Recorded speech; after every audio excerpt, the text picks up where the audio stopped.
Okay, I'm gonna give you an ab wall anatomy lesson. So what are we looking at here? Here is the spine. Here's the leg bone, right side, left side. Here's our pelvis. You can see the little bone here. Here's our spine again. So if we remove our abs, our skin, our guts, we are looking into this abdominal cavity. And this is, I wanted to bring awareness to the core that I talk about all the time. So finding your true center starts with identifying the relationship between your diaphragm, and look at how it attaches to these spinal levels here, and the lower portion of your pelvis, which is your pelvic floor. So these little pelvic floor muscles.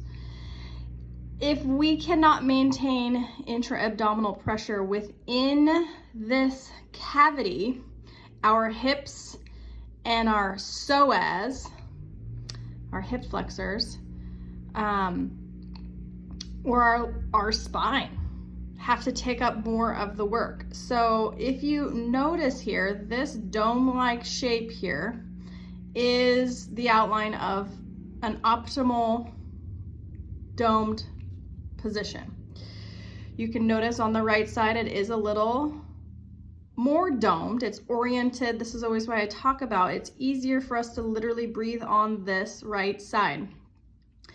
We need to teach our left side how to contract and better find a reference, because we don't have, it doesn't have a parking space right over the top of the liver like the right side does.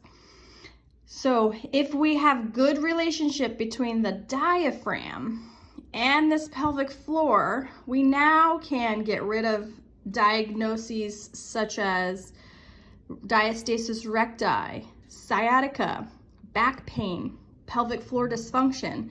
When people come to centered physical therapy, we're not treating one diagnosis, we are building their foundation and reestablishing their new normal of where their core should be in reference to the diaphragm, to their pelvic floor. This allows our lumbar spine, our sacrum, and our hips to increase their degrees of freedom and not feel so compressed.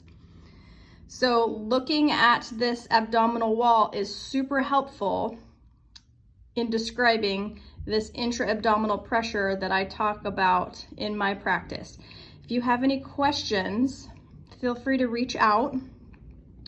And this is basically where we're going